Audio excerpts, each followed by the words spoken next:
Hello students, welcome to my YouTube channel. आज हम class English का सितंबर का असाइनमेंट को पूरे डिटेल में समझने की कोशिश करेंगे और आंसर्स भी देखेंगे।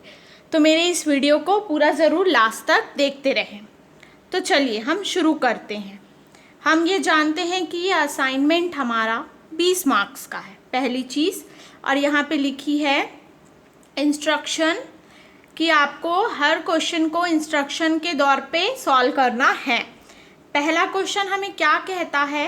Read the following passage and answer the question that follow. क्या कहता है? 2.5 hours later they found themselves at a tiny dusty railway station. इसका मतलब क्या हुआ? 2.5 घंटे बाद वे लोग अपने आप को एक छोटे से और धूल से भरे हुए रेलवे स्टेशन में पाया। They got down and step outside. वे उतरे और बाहर निकले। A large well build man wearing a white dhoti and a kurta and sporting a huge turban greeted them with folded hands। एक लंबा चौड़ा व्यक्ति धोती और कुर्ता पहने हुए, सिर पर बड़ी सी पगड़ी लगाए हुए, दोनों हाथ जोड़कर उसे अभिनंदन किया। He led them to bullock cart and much to Ajit's delight lifted and placed him on the cart। वह आगे बढ़कर उन लोगों को बैलगाड़ी तक ले गया और अजीत को उसकी प्रसन्नता के साथ बैलगाड़ी में बैठाया। अब आगे देखते हैं। The car trembled on for almost a half hour till they finally reach the village. बैलगाड़ी 1 घंटे तक धीरे धीरे आगे बढ़ते हुए अनंत गांव में पहुंचता है। उसके बाद they alighted in front of large brick house. वे एक बड़े पक्के घर के सामने उतरते हैं। An elderly man and a woman coming out greeting Nana ji and fussing over the kids. एक बुजुर्ग और एक महिला बाहर आए और नाना जी को अभिनंदन किया और बच्चों को ध्यान से देखा। They spoke in a dialect which Naina and Ajit found difficult to understand. उन्होंने अपनी बोली में बात की जिसे अजीत और नैना को समझने में परेशानी हुई। तो हमने इस पैराग्राफ को समझ लिया। अब हम नीचे क्वेश्चंस को देखते हैं जो कि 2 मार्क्स के क्वेश्चन हैं। Describe the man who greeted them at the station.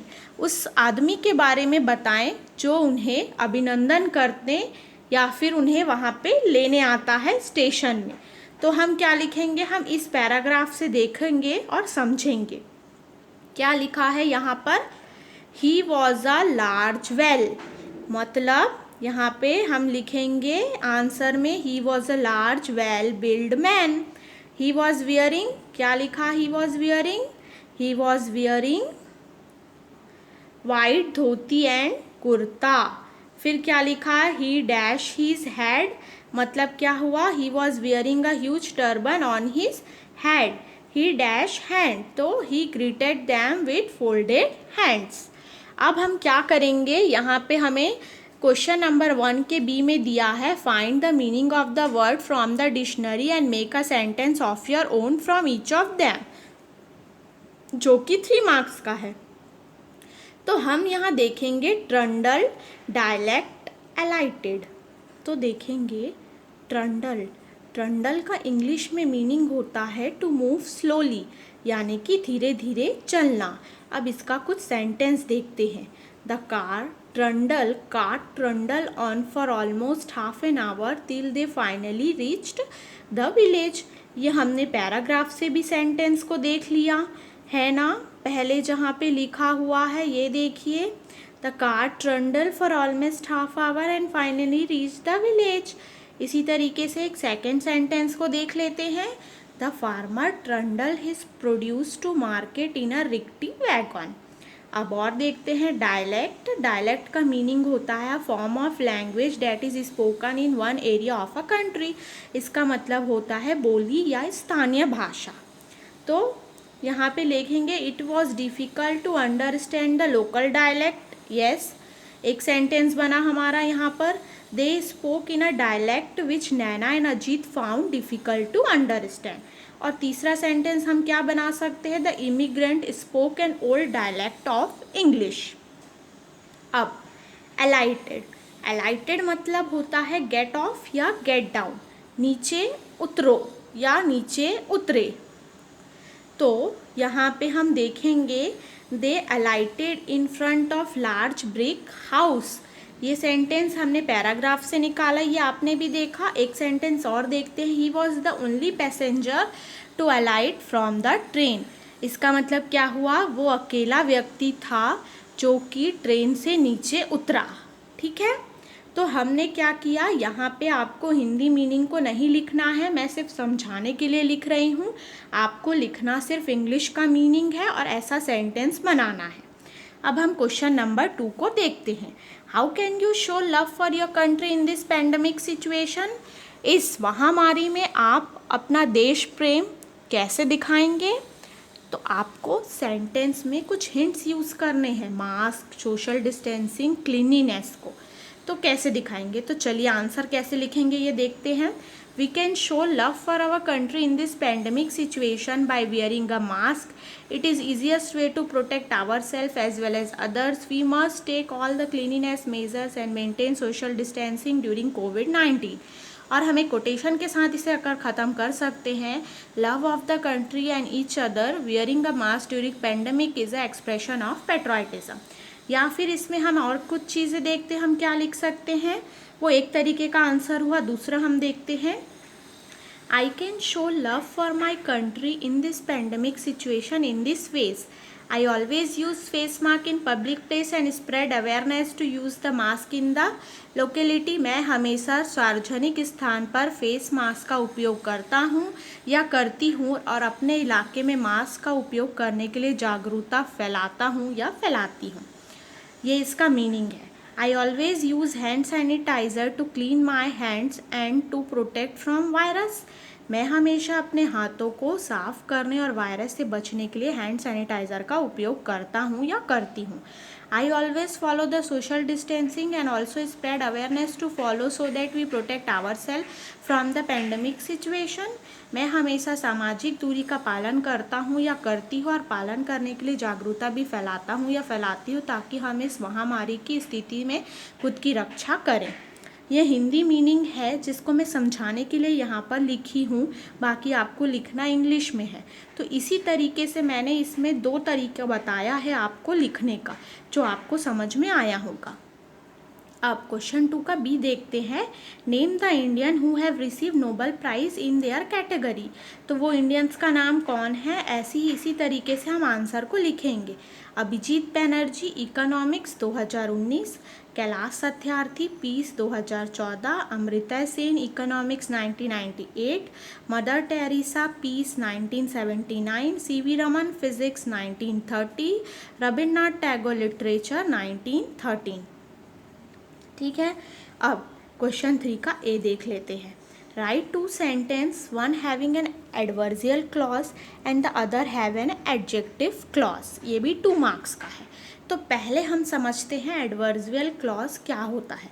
Adverb मतलब क्रिया विशेषण और एडवर्बियल क्लॉज मतलब वो ग्रुप ऑफ वर्ड्स जिसको मिलाकर एडवर्ब बने और जिसमें सब्जेक्ट और वर्ब ज़रूर हों, वो होता है एडवर्बियल फ्रेज। जैसे कि एक एग्जाम्पल हम देख लेते हैं, unless you run fast you will miss the train.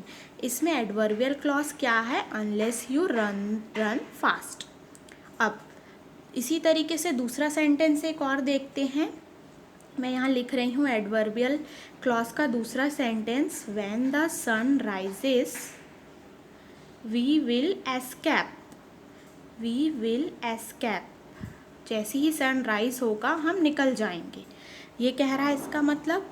तो ये जो है वो है एडवर्बियल क्लॉज, ठीक है। और द सन जो है आपका सब्जेक्ट है और राइज जो है वो वर्ब है, ठीक है। अब हम देखते हैं adjective phrase. Adjective phrase, adjective का मतलब होता है विशेषण।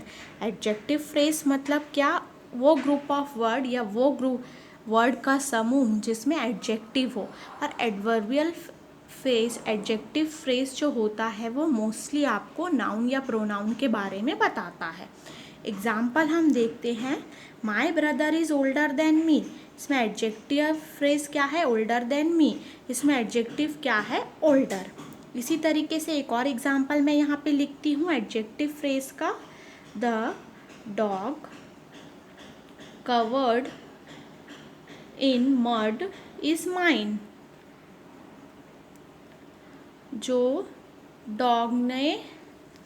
डॉग जो है इसमें क्या है? नाउन है, और जो कवर्ड इन मड है वो क्या है? एडजेक्टिव फ्रेज है, और ये नाउन को मॉडिफाई कर रहा है। तो ये क्या हो गया? Adjective phrase. तो ये हमने 2 मार्क्स का देख लिया।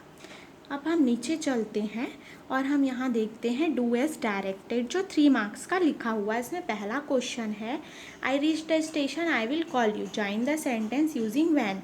तो हम इसको कैसे लिख सकते हैं? When I reach the station I will call you. या फिर इसको अब हम एक और तरीके से लिख सकते हैं। कैसे तरीके से? ये मैं यहाँ लिख रही हूँ, आई will call you when I reach the station. तो इसका मतलब क्या हुआ? जब मैं स्टेशन पहुंच जाऊंगी मैं तुम्हें कॉल करूंगी, या फिर मैं तुम्हें कॉल करूंगी जब मैं स्टेशन पहुंच जाऊंगी। ठीक है। अब ये क्वेश्चन दिया है, opening the door he went out, make 2 sentence from this sentence. तो हम इसको कैसे बनाएंगे? He open the door and went out, या फिर हम बनाएंगे after going out he open the door. अब तीसरे क्वेश्चन में दिया है food, pencil, hope, mistake, which determiners little few will use for this noun. तो हमें क्या करना है? यहाँ पर हमें लिटिल और फ्यू का यूज़ करना है। तो हम एक चीज़ जानते हैं क्या? लिटिल जो है हमारा अनकाउंटेबल नाउन के साथ यूज़ होता है, और फ्यू जो है वो हमारा काउंटेबल नाउन के साथ यूज़ होता है। तो यहाँ जो फूड है वो क्या है? लिटिल फूड है, क्योंकि हम फूड को काउंट नहीं कर सकते। पेंसिल के सामने क्या आएगा? Few pencil. क्यों? क्योंकि हम पेंसिल को काउंट कर सकते हैं। होप के सामने क्या आएगा? लिटिल होप, क्योंकि हम काउंट नहीं कर सकते। और मिस्टेक के सामने क्या आएगा? फ्यू मिस्टेक, क्योंकि हमने कितने मिस्टेक किए ये हम बता सकते हैं, हम गिन सकते हैं। ठीक है। तो अब हम देखते हैं लास्ट क्वेश्चन हमारा क्या है। यू आर अनुज या Anju residing at A63 Avanti Vihar Raipur, write a letter to your friend telling him or her about how you spend your days during lockdown, जो कि 4 मार्क्स का है। तो देखिए, ये जो लेटर है इसे हम लेटर को हम कैसे लिखते हैं, ये फॉर्मेट पहले हम जानते हैं। सबसे पहले जब आप लेटर लिखेंगे तो लेटर की हेडिंग होती है, उसमें आपको क्या लिखना पड़ता है? अपना एड्रेस और डेट। तो जिसको हम इस फॉर्मेट में लिखते हैं, ये देखिए इस फॉर्मेट में यहाँ पे आपका एड्रेस और ये डेट को इसी तरीके से लिखेंगे, और ऐसे नहीं लिखेंगे 1.10.2020, ये फॉर्मेट गलत है। उसके बाद हम सैल्यूटेशन देंगे। सैल्यूटेशन मतलब डियर फ्रेंड या फिर हेलो फ्रेंड, इस तरीके से इसके हम सैल्यूटेशन कहते हैं। फिर हमारा मेन बॉडी आता है, ये बॉडी जिसे हम कहते हैं, इस बॉडी को इसे हम बॉडी कहते हैं, लेटर का बॉडी। इसमें हम इंट्रोडक्शन में ओपनिंग मतलब शुरुआत करते हैं, और मेन में उसका रीज़न बताते हैं, और कंक्लूड करते हैं क्लोजिंग से। फिर लास्ट में जो क्लोजिंग होता है उसमें आपको अपना नाम लिखना रहता है, इसको हम क्लोजिंग कहते हैं इस पार्ट को। इसमें आपको अपना नाम लिखना रहता है या सिग्नेचर लगाना रहता है। तो चलिए हम देख लेते हैं हमने यहाँ पर कैसे लिखा। मतलब आपको इस लेटर में क्या बताना है कि आप अनुज हो या अंजू हो, जो कि A63 अवंती विहार में रायपुर में रहती है, और आपको अपने फ्रेंड को लेटर लिखना है और बताना है कि आपने लॉकडाउन में अपना दिन कैसे बिताया। तो चलिए मैं देख लेती हूँ मैंने क्या लिखा है। Dear friend, I hope all is well at your place. Hope you are spending quality time with your family, but I know you are home quarantine. I might be little boring, but for health it is must. I am sure you are maintaining social distance and also using masks. I am mask ना, यहाँ पे MASKS marks आएगा, mark नहीं आएगा. I am also taking all the preventive measure and following all the rule for safety. I have started playing indoor game and enjoy my leisure time with pursuing my hobby. My mother prepared delicious recipes and I helped her in cooking. We both enjoy the cooking time. I also started yoga with my father. We spend lot of time with my mother. I just wait of the day when vaccine will develop and we can go freely anywhere. You will also share some of your feeling as how you are spending time nowadays. Your lovely Anju. अब एक और देख लेते हैं हम, जिसमें हम date को ऊपर लिख सकते हैं, लेकिन इस डेट को फॉर्मेट को हम ऐसे ही लिखेंगे 38 सितंबर 2020, पूरा सितंबर लिखेंगे यहाँ पे। Residing at A63 Avanti Vihar Raipur. Dear friend, how are you? I am fine. In this letter I am going to tell you about my quarantine day during the lockdown period. I am very lazy person, but I learned cooking in this lockdown. I love having fast foods but cannot go outside to have this in the lockdown situation. So I tried to make one item daily and most of this tasted good. Tell me something about your lockdown days. I will be waiting for taken by my love. Your lovely Anju और अंजुम। तो मैंने यहाँ पे आपको दो तरीके बताए हैं लेटर लिखने के, और ये जो दूसरा वाला मेथड है उसका यहाँ पे मैंने हिंदी भी लिख के बताया है आपको, जो आप इसे पढ़ सकते हैं। लेकिन ये जो डेट का फॉर्मेट है इसे याद रखेंगे, ऐसा नहीं लिखेंगे 38 सितंबर 2020 लिखेंगे, ठीक है। जैसे कि यहाँ पे मैंने फर्स्ट वाले में ऐसा बताया है, ये ऐसा ही लिखेंगे यहाँ पर, ठीक है। आप डेट जो चाहें वो लिख सकते हैं, लेकिन आपको यहाँ पे अंजू या अंजुम एक को यूज़ करना है, ये ध्यान रखेंगे। और यहाँ पे आप में कोई भी फ्रेंड का नाम भी लिख सकते हैं। फॉर्मेट यही फॉलो करना है, ये आपको ध्यान में रखना है। तो देखिए यहाँ पर जो भी सारे क्वेश्चंस दिए थे मैंने उसमें 3-4 एग्जाम्पल ले के जिसमें लगा ग्रामर में और लेटर में मैंने समझाया है आप लोगों को। तो आई होप इस वीडियो में मैंने जो भी बताया आप लोगों को ईज़िली समझ में आया होगा।